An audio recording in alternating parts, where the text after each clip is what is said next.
there, friends. Rebecca here, the Dragon Librarian from Farmington Community Library. And Alderon and I are here today to talk to you about a book that we are really excited about. We're super hyped for. And we really wanted to talk about it specifically in this video because there is a theme that I want everybody to really be thinking about this week. And that is that we are heading into the holiday season right now. And we are, this time of year is a time of year where a lot of us are thinking about the things that we're really thankful for and the things that we're really grateful for, right?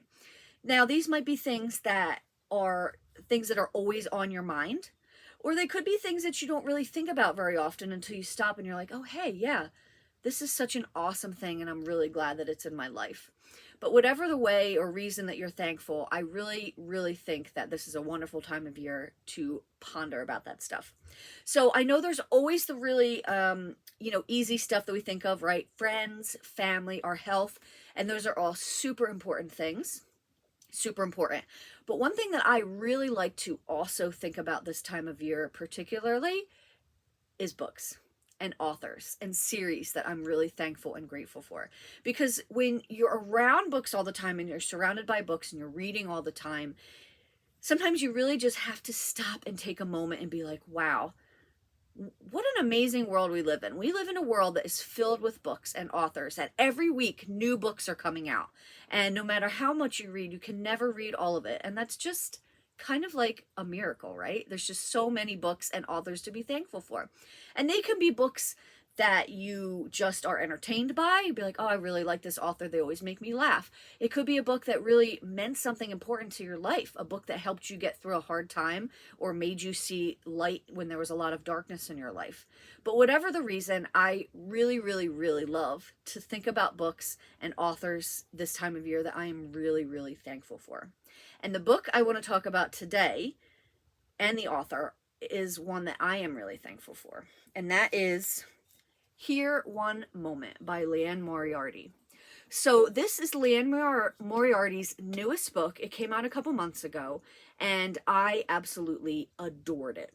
Now, in terms of thankfulness, I am really thankful for her as an author, Liane Moriarty, because she's the kind of author, and I was thinking about it recently, that as soon as she has a new book coming out, I just immediately place it on hold, or I immediately purchase it. I don't even need to know what it's about. I just know that her writing really resonates with me and that it's going to be something that I know I'm going to enjoy. And she's an author that has never really let me down yet. Everything she's written that I've read, I really enjoyed. I mean, some more than others, obviously, but I know that I'm always going to come away from one of her books being very entertained and possibly emotionally changed as well.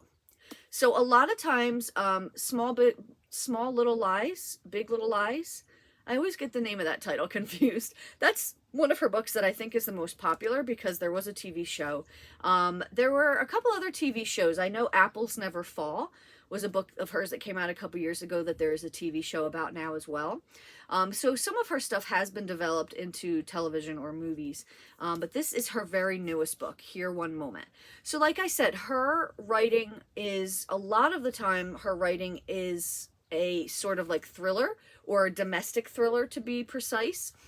And this book is very unique in that it kind of steps away from that sort of thriller or domestic thriller that she normally writes. And this book was a thrill ride, to be sure, but for a different way that her stuff usually goes. So basically, this book starts with a plane journey, a journey of a bunch of passengers on a plane. The plane takes off okay, there's no problems, no turbulence, everybody's fine. There are, obviously, as with any plane ride or any plane flight, right, there is a myriad of passengers, right? You've got a bride and a groom who are going on their honeymoon. You have a businessman who is going on a trip. You've got people going to visit family. You've got a whole bunch of different people for their different reasons why they're flying. But the most important person on this flight, at least for the purposes of our story, is somebody called the Death Lady. Now, she's only referred by this moniker later on because of what happens on this flight. So, a little bit into the flight, this older woman gets up and starts going throughout the plane, pointing to people and telling them when they're going to die, and how they're going to die. She'll point to someone and say, I expect you'll die at age 83, pancreatic cancer or whatever. And she does this, and people are like, what is happening right now? They think it's a stunt. They don't believe her. Some people are taking it a little bit more seriously than others. I know if something like that ever happened to me on a flight, I would have an immediate stroke out of anxiety because that's just the kind of person I am. So I don't know how the people on this plane just like took it in stride and didn't even think about it, but I would be immediately dead from that anxiety of hearing something like that. And some of the passengers have a really long life expectancy ahead of them. One person is actually like 103. You're kind of gonna die till the age of 103. And I'm like, okay, that's not bad.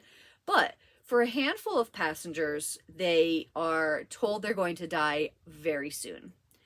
And it's with really specific details that this woman shouldn't really know.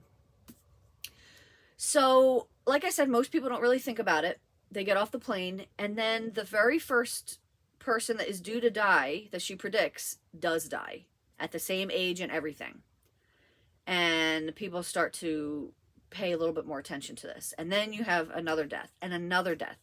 And now everybody is starting to be really freaked out about this, especially the people who were told they were going to die very soon. They only had like a couple of years or even less before they pass away from whatever they were told. So then the story becomes this sort of idea of two things really. First is, how can you really predict the future in that way? Second thing is, if you know the future, what do you do about it?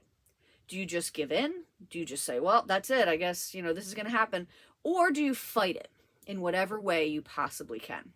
So those are the two questions that are really resonating throughout this novel. Like, is it possible to know your fate? And if it is possible, what do you do about it from there, right? In a way, it really reminded me of Nikki Erlich's book, The Measure, in that it asks sort of those same kinds of questions. The execution is way different, though. But I would say if you have read Nikki Erlich's The Measure, I still think about that book to this day. It was fantastic. Sort of a similar theme. So the other thing that's going on with this is that from this point on now, after the flight, we have two things going on. We have a points of view that go back and forth between some of the passengers, predominantly the ones that have deaths coming up in the not so distant future.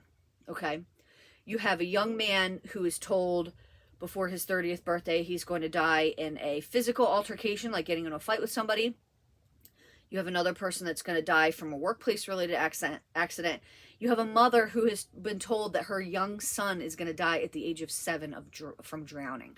And now they are all reacting to this news after the first few people die. They're all reacting to this in different ways. Like I said, do you try to fight it? Do you give into it? What do you do? So you have this, you're finding out from all of the, you're hearing from the points of view of all these passengers. Oh, another one that you're hearing from is the bride. Remember I mentioned there's a bride and a groom on their honeymoon? She tells the bride she's going to die soon, in the next couple years, of intimate partner violence. Are you kidding me? Can you imagine hearing something like that on your freaking honeymoon? Bonkers.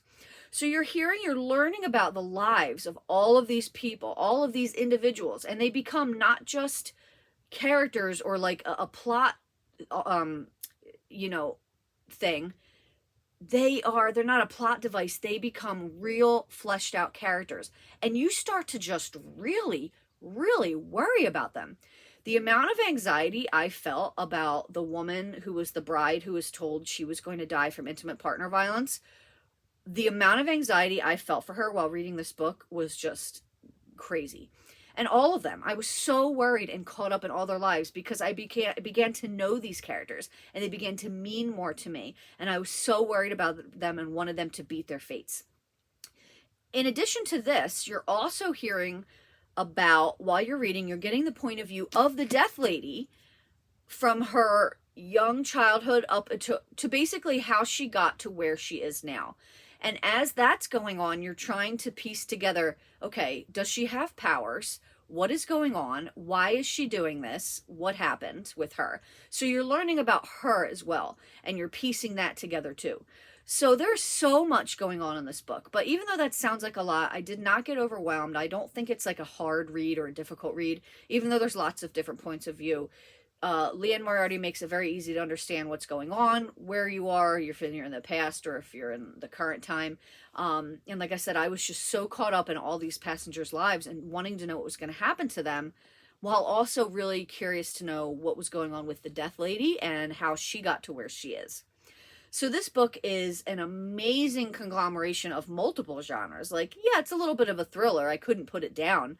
But it's also literary fiction. It's also a story about people, about characters, about their lives. This is an incredible book.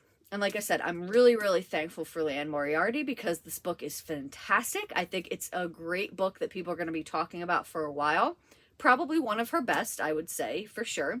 So if you're a fan of her writing already, give this one a shot. Don't miss it. If you've never read anything by her, start with this one. It's absolutely fantastic. Standalone book, not part of a series or anything, one and done.